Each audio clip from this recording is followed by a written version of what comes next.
अस्सलामु अलैकुम वरहमतुल्लाहि वबरकातुहू। नहमदुहु व नुसल्ली अला रसूलिहिल करीम, अम्मा बअद। अऊज़ु बिल्लाहि मिनश शैतानिर रजीम, बिस्मिल्लाहिर रहमानिर रहीम। आदरणीय अध्यक्ष महोदय, शिक्षकगण एवं मेरे मित्र एवं प्यारे सहपाठी, आज के इस वार्षिक प्रतियोगिता में आपके समक्ष जिस विषय पर चर्चा करूंगा वो है इस्लाम में युवतियों की सुरक्षा।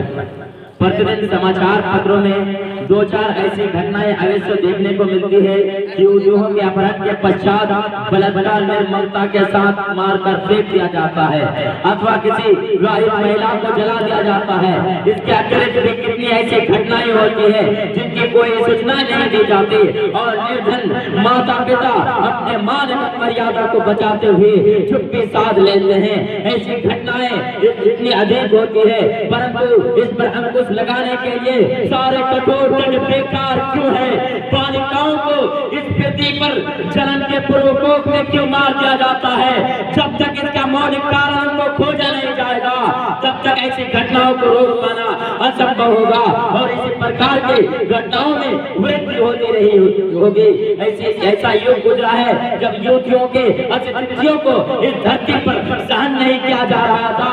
अरब वाले पुत्री की जन्म की सूचना पाते ही वह व्याकुल हो जाते थे और उस समय तक शांत नहीं होते थे जब तक अपने हृदय पर शील रखकर उसके जीवन को समाप्त नहीं कर देते, जिसका कुरान में अल्लाह ताला ने इस प्रकार वर्णन किया है। वइज़ा बुशिरा अहदुहुम बिल उन्सा मुस्वद्दन व हुवा कज़ीम यतरा मिनल कौमि बिल सूइ मा बुशिरा बिही अयमसिकु अला हूनिन अम यदुस्सुहु फित तुराबि अला साअ मा यहकुमून।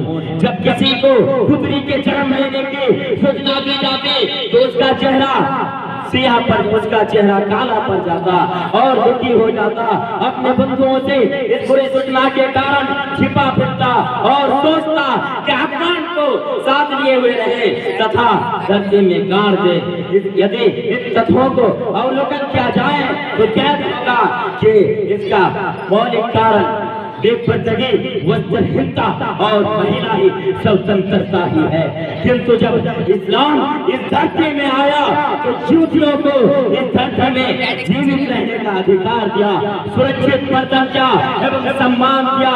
अपहरण, बलात्कार, छेड़छाड़ और से सुरक्षित रहने के लिए और उनका आदेश देते हुए कहा वो करना फी बुयूतिकुन्ना वला तबर्रजना तबर्रुजल जाहिलिय्यत उला। अपने घरों में स्थायी रूप से रही तथा प्राचीन अग्रकाल भांति अपने सौंदर्य एवं सुंदरता की निर्दशा न करो। महिलाओं को इस्लाम ने अकेली यात्रा करने से रोका है, जैसा कि नबी सल्लल्लाहु अलैहि वसल्लम का कथन है अल्लाह तुसाफिर इम्राअतुन मसीरत यौमैन लैसा मअहा ज़ौजुहा औ महरम।